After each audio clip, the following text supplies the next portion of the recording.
şeytanım, melek olabilirim. Dikkat edin bana, ben yapabilirim. Hiçbir şey eskisi gibi değil zaten, yenisini yazdım. Abazanlara malzeme olmak için beklemekte. Yine kızlar, yeni kızlar, gelin hızlanın, benle bu rapin fırsat. Dikkat altımda Mercedes var. Dedi Stanley bana geri vites atak, oğlum senin yerin underground. Bana ne be dedim, aga burası çok güzel. Havuz eğlenceleri top model dolu. Yine Mercedes'in deposu full, ben onu bir sağa bir sola sürmek istesem. Yok dedi Stanley bana, in arabadan. Anadolu çocuğusun, yakışır mı lan? Yakışır, bana yakışır. Bir koluma 5 kız takışır, yarışır. Beni kapmak için bakışır şaşkın, sanki David Beckham ben onlar. Fadime, dünya turuna çıktın, ne haddini. Uzaya çıkacağım kroyum, para bende. Bu çok mu havadan oldu, hadi söyle. Doğu tarzı dediğin yapılır böyle. Bana bodyguard lazım, evimi basacak hasmım, bunu yazdım. Hadi yap dedim, yemedim mi?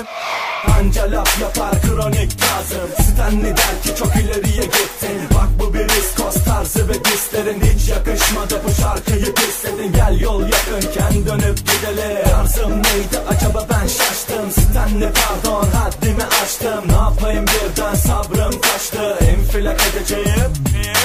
Şu an bir şeytanım, melek olabilirim. Dikkat edin bana, ben yapabilirim. Hiçbir şey eskisi gibi değil zaten, yenisini yazdım.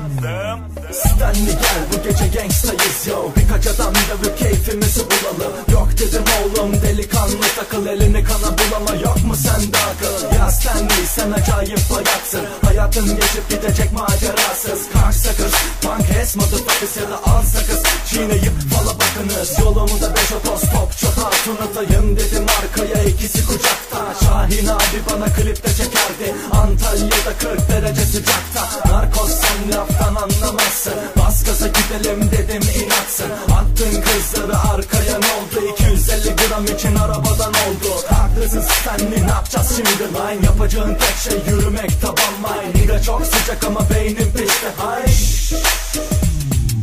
Tarzın East Coast'ta, tarzına sokayım. Best bir numara, nigga şaka yaptım. Araba, karı, kızı, bol para hayatım. Bir de seni beyzbol kursuna yazayım. Tamam yemin billah ettim. Laf etme lan, daha sözümü bitirmedim. Burası yeraltı karanlık sokakları. Burada parıltılara yer yok, anladın? Namı diğer getto yok, zengin adım. Attın mekana selam ver adamım. Haklısın adamım, haklısın dedim. Tamam lan ezik, kalk affettim. Tarzım neydi acaba, ben şaştım. Stanley pardon, haddimi aştım. Ne yapayım birden sabrım taştı. İnfilak edeceğim. Şu an bir şeytanım, melek olabilirim. Dikkat edin bana, ben yapabilirim. Hiçbir şey eskisi gibi değil zaten, yenisini yazdım. Tarzım neydi acaba, ben şaştım. Stanley pardon, haddimi aştım. Ne yapayım birden sabrım taştı. İnfilak edeceğim.